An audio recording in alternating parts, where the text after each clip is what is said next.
illa usbun udmiyat wa fi sabilillahi ma lafidu. Kowe ora trimo fisik, bentuk fisik jari jemari sing ditebir berdarah. Tapi nak kowe wis fisabilillah ayo wis balik ning gak dikatem. Sehingga kenapa para sahabat itu ketika dicincang, ketika putus tangannya, putus kakinya, sahabat yang usul ke ilmu hakikat itu malah senang. Karena jasad kita ini kan ila sabilillah menuju jalan Tuhan. Sekali dia sudah terluka fisabilillah itu sudah menemukan formatnya. Cara teori Sino sudah menemukan formasinya. Paham gitu? Orang kok malah ngeluh itu berarti goblok kan ngeluh, paham tak? Paham gitu apa? Jadi makanya Nabi ngertikan ya itu sudah ketemu formatnya. Ketika rohnya para syuhada nanti kembali ke Tuhan, ya ketemu formatnya lagi. Itu disebut wala taqulu lima yuqtalu fi sabilillahi amma. Dia tidak mati sesuai formasi awal, yaitu roh kembali ke Tuhan dan jasad ikut mengawal. Nah itu Nabi kadang ya pakai ilmu hakikat begitu. Makanya kalau bolak-balik matur, kalau nunggis mulai umur selawe tahun nopo pinten, kalau ngasih ini gak ada penyakit dan ekstrim penyakit saya. Sampai saat ini kalau nak ngobat tidak lebih 50%, karena saya tetap berpikir. Misalnya cara syariat kan berubah, tapi cara hakikat, apa betul keberadaan saya di alam ini penting, sehingga aku kepengen urip tak bila-bila ini ngantek atusan juta. Jangan-jangan penting mati ikuti bang urip. Lah nak ngono apa tak bila-bila ini ngantek atusan juta. Jadi misalnya kita berobat ya mau ya dari Nabi kan berobat ya berobat. Pokoknya kita Islam masih mau kerja geruduk kadang kira paham.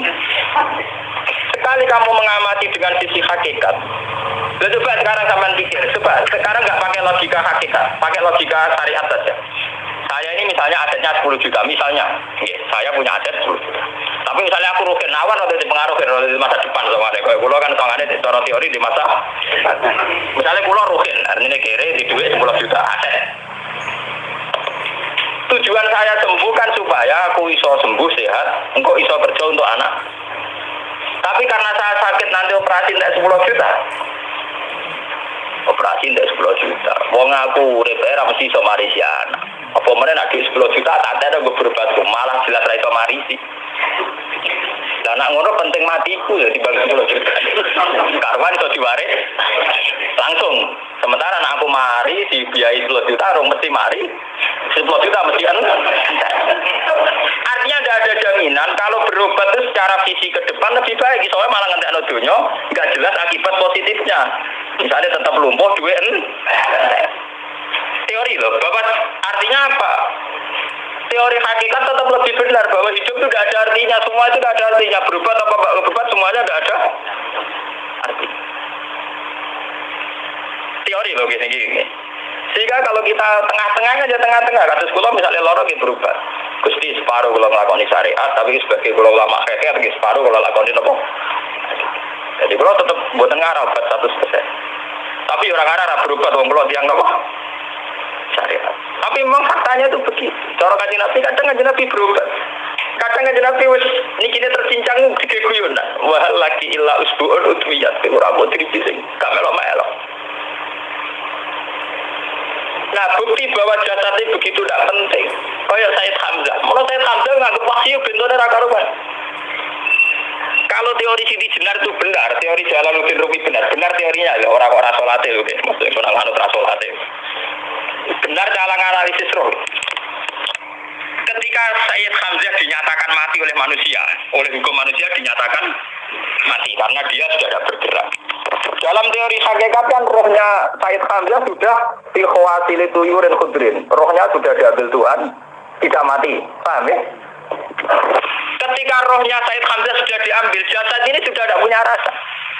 Sekarang secara syariat kasat mata kita tahu, wong jasad tak diinfus, di sayat-sayat dioperasi orang kroso. Apa meneh saiki ruhe wis bisa.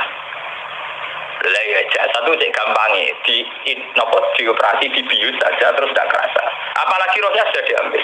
Nah saiki bayangkan ketika Sayyid Hamzah itu sudah di atas. Ini bro-bro dulu wahsi wong bentuk. Lho wong kok baca igabus. Ketika jasad benar-benar tidak penting, kemudian jasadnya Sayyid Hamzah kan dicincang oleh wahsi. Ketika rohnya sudah diambil kan Hamzah tidak merasakan kan. Berarti saya tampil guyu-guyu wah cicik pintu nih gabus dicincang. Paham ya? Lho ini tenang. Artinya ketika pandangan manusia iba kepada Sayyid Hamzah karena dicincang, dimutilasi oleh Wahsy.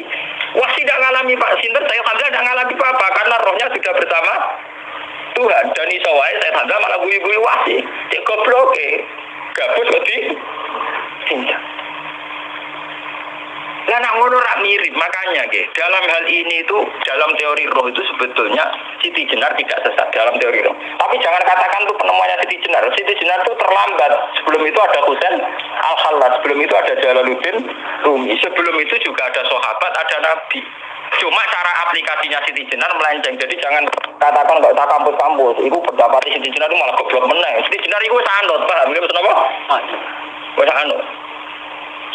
Nah, teori yang sama terjadi pada Yesus Kristus. Ketika Yesus misalnya secara lahir dicincang, dimutilasi, diapakan oleh orang Yahudi, sebetulnya rohnya dia sudah bersama Tuhan, kembali ke Tuhan Bapa, nah cara Kristen. Nah cara Islam ya balik ke pangeran. Andaikan itu iya, itu ya tidak ada masalah, karena hakikatnya dia tidak dicincang, tidak dibunuh. Andaikan iya, tentu menurut Islam yang dibunuh Yudas atau siapa itu yang masuk pialau. Tapi sama sebetulnya teorinya sama. Kalaupun iya tidak ada masalah. Oke, kalau misalnya Nabi Isa karena ada kontroversi menyangkut dia atau Yudas. Sekarang yang Zakaria dan ya Zakaria ya itu dicincang betul oleh orang Yahudi, matinya dimutilasi. Tapi dia tidak apa-apa. Karena ketika beliau dicincang, rohnya sudah diambil. Ini rumah tenan kan, bener untuk kendel mati paham kan ya. Jadi maksudnya ini kalau ajari, nah mati itu gak problem kan. Ini kalau urip mati loh. Nah ini bersamaan paham ya. Kaitan la ilaha illallah ini nanti semuanya sama kaitan sama apa? La ilaha illallah. Ini nanti ujungnya sama dengan la ilaha illallah. Begitu juga seterusnya. Misalnya Yahya kalian sinten? Zakaria. Ketika Tuhan ditanya, jadi tenggene alam malakut pengiran ditakok, ya Allah, Yahya dan Zakaria itu kan hamba pilihan engkau. Ketika dicincang kok jenengan biarkan. Endi Yahya Zakaria dicincang? Aku iku ora goblok dari pengiran. Sedurunge dekne dicincang jasate rohe sak jipuk. Dadi dekne ora krasa blas. Begitu juga ning tafsir-tafsir sampean lihat wa Maryama. Sayyidah Maryam yang istrinya Fir'aun. Itu kan dia iman sama Nabi Musa. Asiyah imro'ati apa? Fir'aun. Asiyah imro'ati Fir'aun ya. Itu kan dihukum oleh Fir'aun. Ketika mau ditumpahi apa? Batu besar. Iku Allah ketika pengiran, ya malaikat maut cepat ambil rohnya sebelum dihunjami batu besar. Terus rohnya diambil. Sebab itu dalam hukum Tuhan, Tuhan itu tidak merasa bahwa Tuhan membiarkan Asiyah, membiarkan Hamzah, membiarkan Yahya, membiarkan Zakaria. Dalam hukum Tuhan semua orang ini roh-roh terhormat. Akhirnya nak nganggo teori iki sing nyincang malah goblok wong gabus goblok sih. Jangan ora dadi nganggo teori iki malah berbalik, sing goblok sing nyincang.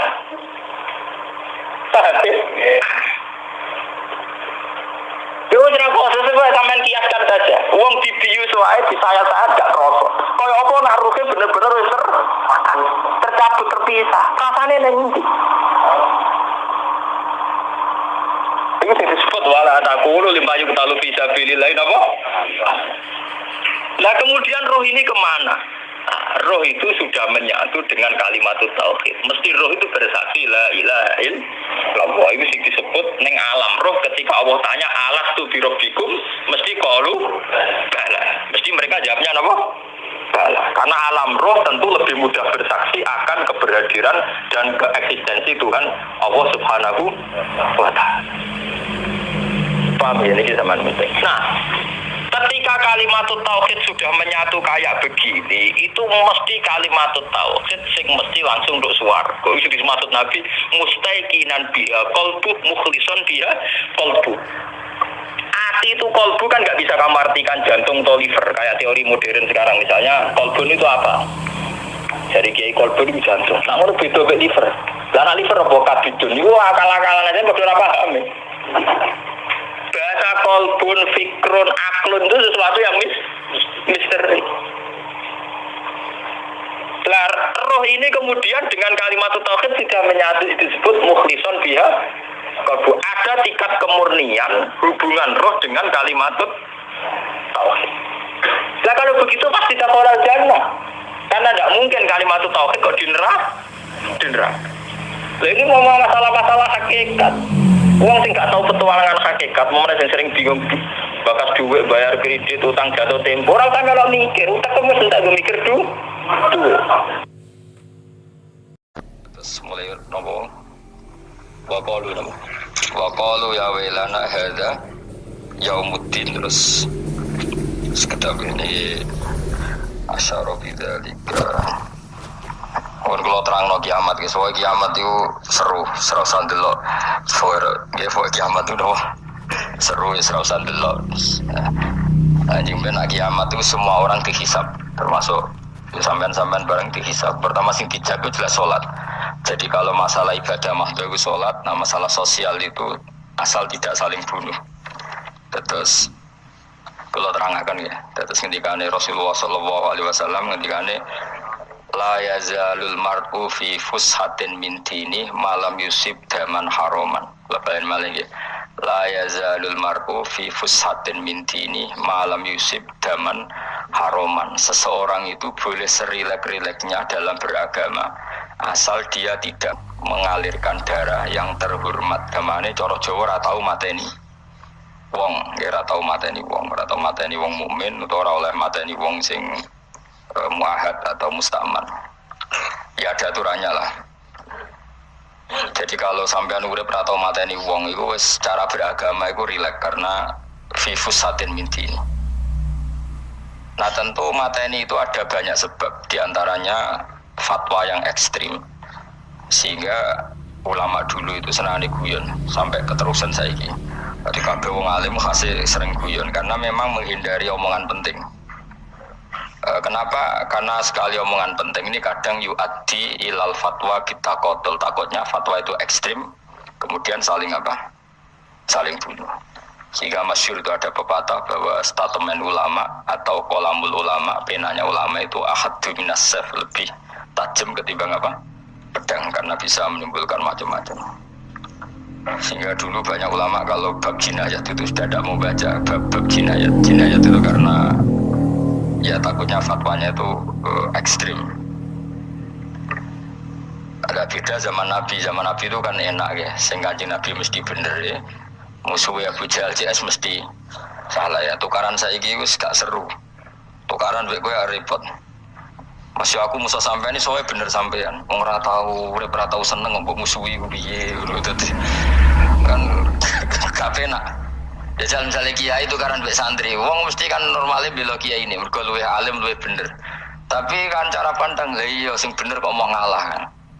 Iso wae sing disalahno pangeran iku sing saiki wong tuwa tukaran mbek anak, kira-kira wong nyalahno sapa? Kalau orang tuane apa anake? Cara kowe dadi hakim. Wong tuwa kok wani anak, kualat ngono yo jagal lucu. Jadi kan anak kok wani wong. Tapi wong tua kok wani anak, wong tua model opo, terus anak wani wong tua ya anak model opo, ya model milenial model. Tapi potensinya itu sama-sama salah. Sehingga ulama itu mulai dulu itu menghindari, ngetikan penting itu menghindari, karena ya tadi takut fatwa itu. Saya ulang lagi ya, jadi seseorang itu selonggar-longgarnya dalam beragama asal tidak pernah membunuh. Tidak memburu darah yang seharusnya tidak terbunuh. Terus kalau masalah ibadah itu Allah ngambilnya sholat. Awwalu ma yuhasabu bil mar'u as-sholat. Pertama yang dihisab itu sholat. Jika sholatnya lolos, maka hisab yang lainnya ringan. Ya pun ngoten. Terus ada hisab-hisab yang iku lawaca, mungkin sampean iso ngantisipasi hisab. Jadilah tazulu qadama Adam atau qadama ibni Adam yaumal qiyamah hatta yus'ala an arba'in. Pertama ditanyakan dari sifat mudanya, dihabiskan untuk apa, umurnya untuk apa, hartanya dari mana, setelah mendapat untuk apa. Perjuaan ilmihi madza amila bihi, terakhir setelah mendapat ilmu itu apa yang dia perbuat. Mulane ada orang tua ilmu itu tidak ditakoki wae pangeran dong berarti apa takoki. Ilmu bisa nglakoni, mboten gadah ilmu ya Gusti. Terus serempet dunya mboten gadah dunya. Lha opo ning dunya nggih ngentosi mati sing aman apa? Sebab itu orang fakir itu masuk surga lebih cepat timbang orang kaya kajak 500 tahun kota koyo. Dia apa mboten gadah napa-napa. Iso ngaji mboten. Jadi gak perlu pertanggungjawaban mereka napa. Sekacau kan. Nah, sementing kalau terang ngeten ya, ini penting rungokno. Mahsyar itu maknane iku nggon giringan. Terus kiai kuno maknane bayangno nggon mahsyar itu maknane tempat dihalonya semua manusia. Terus mauqif itu tempat diberhentikan, tempat diberhentikan. Terus di situ Anda innahum mas'ulun, mereka semuanya ditanya, dihisab. Semuanya dihisab. Terus ketika Kanjeng Nabi hasibu anfusakum qabla an tuhasabu. Menghisablah diri kamu sekarang sebelum kalian semua dihisab. Sehingga potensi kita ini umat Islam utamanya yang tahu ngaji-ngaji ini, sampean semua dihisab ini kemungkinannya kecil. Karena ketika kowe ning donya sampean sedanteni kan biasa wis donga robbana zulamna anfusana. Jadi ya Allah, saya ini benar-benar mendolimi diri kita sendiri. Karena tujuannya hisab itu taubah. Taubah itu mempermalukan mereka di depan umum. Seorang lagi ya, jadi semua hisab itu taubihan, mempermalukan mereka di depan umum bahwa mereka orang yang buruk. Sementara kamu di dunia sudah sering ngaku orang buruk. Saya ini serobong akeh maksud ini kan. Jadi kayak ngakuin apa robbana zalamna anfusana. Sehingga ketika Kanjeng Nabi sebuti hasibu anfusakum qabla antuhasabu. Menghisaplah diri kamu sendiri sebelum nanti kamu benar-benar dihisab. Sehingga umatnya Rasulullah itu kemungkinan kena hisab itu kecil sekali karena tadi sudah terbiasa menghisab dirinya sendiri. Apalagi kita, kata Rasulullah, saya dikasih yang para nabi sebelum saya enggak dikasih hadiah itu. Apa itu? 5 hal itu. Di antaranya apa? Kata Rasulullah, wa utitu khawatima suratil Baqarah. Saya dikasih terakhirnya surat Baqarah. Di surat Baqarah itu umatnya Nabi dapat bonus dan ini luar biasa, yaitu ayat Rabbana la tu'akhidna inna sina waqtona. Ya Allah, jangan hisab kami, jangan beri sanksi kami, jangan azab kami kalau suatu saat kita lupa atau salah. ASP nak kowe urung salah padahal mesti salah. Rai-rai ini gak mesti salah. Wis gawe perjanjian mbek pangeran Gusti. Dalam perjanjian dong ya apa? Setiap saat salah langsung sepuro. Mohon mboten usah istighfar malih pun niki pun niku. Deal soalnya deal ini. Nah itu ketika Kanjeng Nabi senyum-senyum senengnya ra karuan. Dan setiap itu dibaca oleh umatku, Allah sudah jawab qala na'am. Jadi Rabbana la tu'akhifna in nasina aw akhtana. Terus qala Allah menjawab na'am.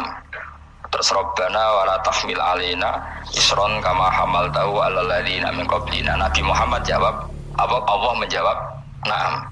Sampai terakhir wa'fu anna, Allah jawab na'am. Kemudian para kiai itu punya kiat supaya umatnya itu hafal itu. Terus jadi bahan tahlil itu masalah ya. Faminhum ya, faminhum. Sing tahlil ya ora paham, sing kritik ya ora paham. Alhamdulillah itu mesti podo-podo ra kena hisab. Mergo podo-podo ora napa? Paham. Jadi ora ono barokah kaya goblok wis barokah tenan. Mergo sing lakoni ya ora paham, sing kritik ora paham. Jadi kalimat yang di akhir surat Baqarah itu adalah termasuk hadiahnya Rasulullah yang tidak diberikan pada Nabi sebelumnya. Ini nomor ini. Utitu khawatima suratil Baqarah. Saya dikasih akhir surat Baqarah. Gini ku setiap doanya umat Nabi Allah jawab na'am. Jadi ya Allah la tu'akhidna, jangan kasih sanksi kita inna sina au akhtona. Allah jawab na'am. Itu satu. Terus kedua, umatnya Nabi itu kalau dosa itu tidak perlu prosedurnya harus istighfar. Banyak amalan yang menjadikan diampuni. Misalnya kafaratul majlis itu lafadznya enggak istighfar. Subhanakallahumma bihamdik misalnya. Dan banyak imatatul adza anit thoriq. Misalnya Nabi pernah cerita ada seseorang yang nakal, kemudian gara-gara menyingkirkan duri di jalan yang ganggu orang lewat, kemudian Allah memaafkan. Ada yang dimaafkan karena ngombeni anjing, macam-macam lah. Kemudian ngombeni santri, macam-macam. Sehingga potensi kita dimaafkan itu tinggi sekali karena ada sekian amal yang itu menjadi sebab ridhanya Allah Ta'ala. Malah kalau dalam dunia wali itu ada seorang wali mau ngarang kitab, kemudian tintanya itu diminum lalat, dia membiarkan tinta itu sampai lalatnya sampai kenyang, kemudian gara-gara itu dimaafkan oleh Allah Subhanahu wa Ta'ala. Banyak sekali. Sehingga potensi kita dimaafkan tinggi. Terus turus, jadi orang rasani wong enggak macam-macam lah. Iku ya insyaallah disepuro pengiran. Dadi ana wali, mergo kakean apa? Turu ditakoki, "Kenapa kowe kok turu wong wali? Mboten siap roh donya, Gusti." "Kenapa? Donya wis rusak tok, patok mboten roh Gusti." Lah iku ya mari swarga napa? Ya swargane wong turu ya kira-kira dot. Tapi jadi umat Nabi itu luar biasa. Makanya saya yang heran nih kalau ada orang alim bikin gerakan terlalu tenanan itu keliru, biasa mawon. Turu ku ya ibadah, wae agar gak zina, gak maling, wae agar gak nglakoni dosa gede ini sanggep bae napa? Ibadah. Karena tadi Rabbana la tu'akhidna in nasina wa akhtana. Terus Allah jawab nah. Sehingga kiai-kiai itu takut orang itu lupa terus dimodifikasi sedemikian rupa jadi wiridan. Tapi alhamdulillah kok banyak yang kritik. Jadi ya biar seimbang loh. Seimbang kepada alam demokrasi. Jadi kalau lagi kecewa abis ngritik mereka insyaallah rapati paham masalah usul ini. Karena satu-satunya cara supaya orang paham itu pancen ya dijak latihan bareng-bareng. Gak ngono malah ra paham blas. Ya tapi tadi ya semua itu resiko. Zaman Nabi Sugeng ana ibadah sunat dilakoni terus Nabi yo duka, kuwatire dianggap wajib. Tapi nek ora dilakoni blas Nabi yo duka, wong sunat ora tau dilakoni. Jadi sudah alhamdulillah sekarang ana sing ngritik, ana sing setuju biar seimbang loh. Wong padha ora paham wae napa? Padha paham. Padahal makna ayat itu luar biasa. Rabbana la tu'akhidna in nasina wa akhtana. Terus kedua, Rabbana wala tahmil alaina isran kama hamaltahu alal ladzina min qablina. Ya Allah, jangan beri beban kami sebagaimana Engkau memberi beban kepada orang sebelum kami. Dulu itu kalau ada orang yang salah, itu harus dibunuh oleh orang yang tidak salah. Liyaqtulal bari'u minkum al-mujrima. Supaya yang tidak salah membunuh yang salah. Sehingga ketika umatnya Nabi Musa menyembah anak sapi, ijel itu, apa kata Allah? Fatubu ila bari'ikum faqtulu anfusakum. Kamu syaratnya tobat harus saling membunuh, yaitu orang yang terbebas dari dosa itu membunuh yang tidak dosa. Masyhur itu. Terus Allah mengirimkan mendung yang pekat terus gelap. Ketika gelap itu yang al-bari yang enggak dosa mengeksekusi yang dosa. Sekarang kan enggak, paling takam KPK dan di penjara mulai juga sisa korupsi jaga. Jadi penak lah pokoknya zaman akhir itu penak. Pemenang saya KPK ini mulai disoal jadi aman lah. Sebuah sing bener di aja nih, sing bener ya pangeran. Misalnya rasa KPK lah nak takwa ya rasa korupsi. Kalau KPK dilemahkan nanti yang korupsi marah. Lah masih orang KPK lah nak di pangeran kan ya aman karena korupsi. Kowe aneh-aneh wae. Kowe wong mukmin kok bakas ngono. Kowe sementing iku nek kowe wedi pangeran kan ora usah polisi, ora usah KPK, wis tetep ora usah dosa wong wedine mbek pangeran. Nah, kecuali ora usah pangeran ateis, itu masalah. Ya, tapi kan omongan ini gak populer, padahal bener. Aneh. Jadi karena pemilu ini terbebas korupsi, nak ono KPK, urip makmur, nak ono menteri kemakmuran. Pokoknya kuabe gue mbok gantungno pejabat negara. Mengenai tahu hitam jeblok, sak jeblok-jeblok ya. Misalnya rasa sejahtera, sare menteri sosial harusnya gini-gini. Ngono korupsi salah ya KPK. Ngono ono ra keamanan salah polisi. Senengane nyalano. Gue sekali-kali nganggo tauhid. Nah ono adab iku mergo dosa yang sudah kelewat. Ya tapi kan gak mungkin ngomong bernegara gitu. Tapi atas nama iman bahasa kita seperti itu. Kalau atas nama bernegara emang kita butuh polisi, butuh tentara, butuh KPK. Tapi atas nama iman ya tadi kalau kita diberi sanksi Allah itu rata-rata dari bima qaddamat ya daga itu pasti ada salah yang pernah Anda lakukan. Ya, tapi sudahlah di zaman sudah seperti ini. Sanut ya ada umumnya wong akeh. Kalau terang nomale masalah hisab ya, hasibu anfusakum qabla an tuhasabu. Kamu menghisablah diri kamu sebelum kamu dihisab. Misalnya saya sebagai ulama, tentu hisab terberat saya itu kitmanul ilmi, menyembunyikan apa? Ilmu. Karena ilmu kalau disembunyikan tuh bahaya sekali. Bayangkan di alam fisik. Misalnya ada orang berkebutuhan pada kemaksiatan, terus di situ ditulis bar, karaoke misalnya. Orang bisa ke sana karena ada tulisannya, ada WA-nya, ada alamatnya. Kemudian ketika Anda bisa Fathul Qorib, tidak ada tulisannya. Harusnya Anda juga nulis ahli Fathul Qorib, ahli Fathul Mu'in, nah, atau ahli Jaljalut, tulis saja ahli Primbon. Enggak apa-apa, tulis saja. Penerus Ronggo Warsito, tulis saja. Zaman gendeng, nara melok gendeng, keduman, tulis saja. Tapi barokahnya tulisan itu kan orang bisa tahu. Banyak orang sufi yang sudah menyembunyikan diri, wananya nakal-nakal karena dia disalahkan Allah karena menyembunyikan ilmu. Saya itu orang yang senang tertutup kecuali masalah ilmu. Saya mau mengajar terbuka seperti ini. Karena tadi awal dari dikenalinya kemakrufan adalah dimaklumatkan. Awal dari dikenalinya keburukan juga karena dimaklumatkan. Betapa celakanya kalau kemungkaran dimaklumatkan sementara kebenaran tidak dimaklumatkan. Makanya Mbah Mun itu sampai berfatwa, Mbah Mun guru saya itu. Nah, ono masjid ora ono menawarane Mbah Mun dukuh. Masjid kok ora ono menarane, wajib ono. Dulu saya iskal kenapa menara jadi wajib. Tapi setelah saya tambah angan-angan, secara fikih jelas tidak wajib. Tapi coba bayangkan, misalnya ada bar, lampunya tinggi, orang dari jauh tahu itu bar, sehingga kalau mau maksiat misalnya ingin ke sana. Sekarang misalnya masjid gak ada menara, ada orang ingin sholat, ono masjid tahu orang. Tapi baru kayak ada menaranya kan, tahu. Intinya semua kebaikan itu harus dimanarohkan. Makanya manaroh itu dari kata nur, dimenarakan, dari kata nur, dari kata dicahayakan, dimaklumatkan. Sehingga mulai dulu lama itu meskipun humul itu menyembunyikan diri. Tapi kalau masalah ilmu mereka membuka diri. Coba kalau misalnya ngaji seperti saya ini, saya tidak terang-terangan jadi orang alim. Sebetulnya nggak baik. Kalau kamu ujub, sombong, aku orang alim itu tidak baik. Tapi kalau kita kan tidak karena ujub tadi, harus memaklumatkan. Coba berapa bapak-bapak yang tertolong nyari duhidan ketika istrinya hamil, gara-gara tulisan, karena yang nolong itu bidan, ya kan, dokter gigi, atau kalau nggak dokter ya ahli gigi. Ahli gigi itu yang dipasang tanpa medis itu. Nggak, kamu menjadi tahu karena apa coba? Tulisan. Tapi kenapa kebaikan tidak seperti itu? Harusnya sampean itu tulis saja, misalnya sampean nggak alim saja, maklar orang alim.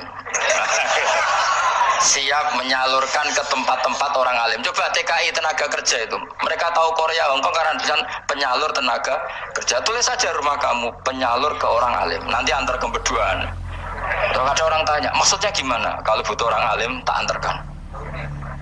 Oh itu sudah, itu kalau se-Indonesia, itu luar biasa. Jadi yang ngajinya dulu Fathul Qorib sampai bab sholat bisa saja ahli Fathul Qorib sampai bab sholat.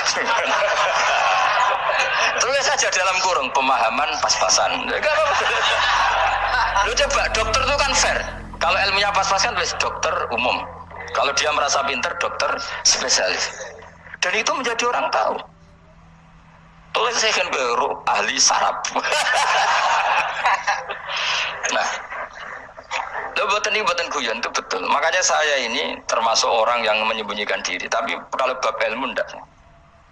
Sehingga nyun saya ada sombong banyak gus-gus alim yang ngaji saya Jamul Jame, yang ngaji Mahali. Padahal itu kitab tersulit di pondok. Tapi gara-gara saya sering cerita, saya pernah ngaji Jamul Jame sama Mbah Mun. Saya pernah mentakriri kitab ini. Hanya banyak yang ngaji saya. Kalau tanpa itu kan mereka enggak tahu. Ya sama enggak apa-apa kalau menyaingi saya. Tulis saja di rumah kamu ahli Jamul Jame. Di parah di ahli apa ahli jilid. Maksudnya kalau kitab kamu rusak bawa sini. Ya kan? Nah, sehingga syarat utama jadi nabi itu sebetulnya memaklumatkan kiri. Ya saya ulang lagi. Pertama nabi jadi nabi syaratnya apa? Memaklumatkan. Sehingga pertama beliau jadi nabi naik gunung Sofa, kemudian ya maksara Quraisyin halumu ilayya, wahai orang Quraisy kesini. Terus Nabi mulai manggil satu-satu, ya Bani Abdi Amanaf kesini, ya Bani Fihr kesini. Terus saya ini adalah An-Nadhirul Mubin, saya sekarang diangkat jadi Nabi.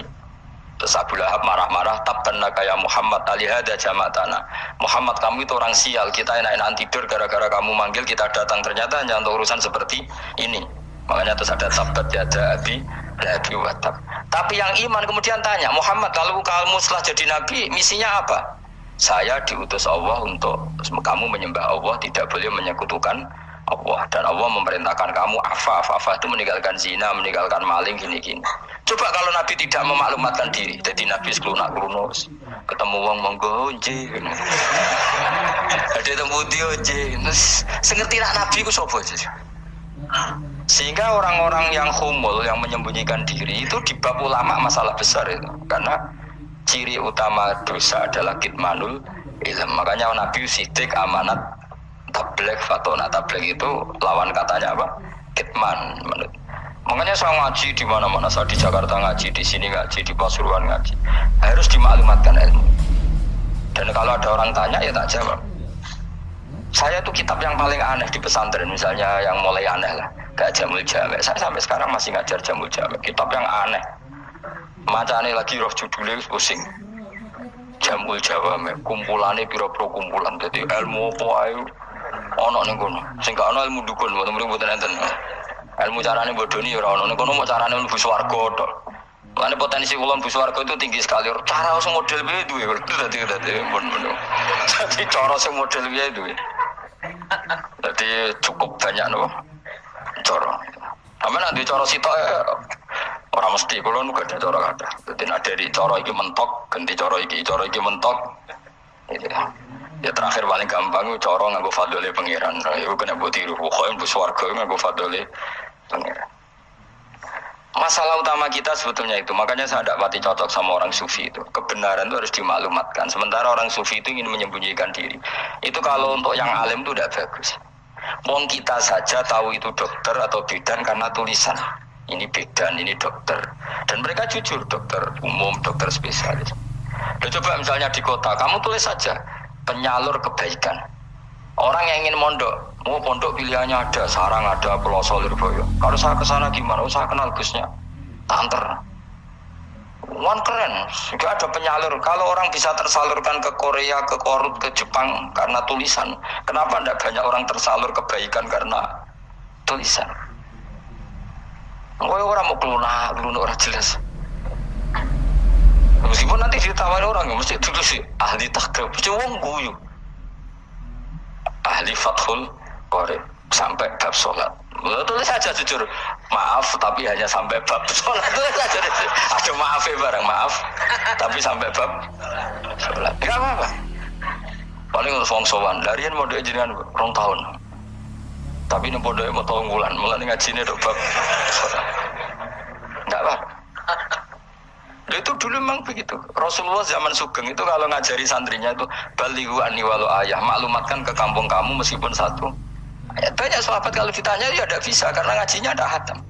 Tapi ya terus gak apa-apa, tak soal Abu Bakar, tak soal Umar, ditanyakan yang lebih pintar.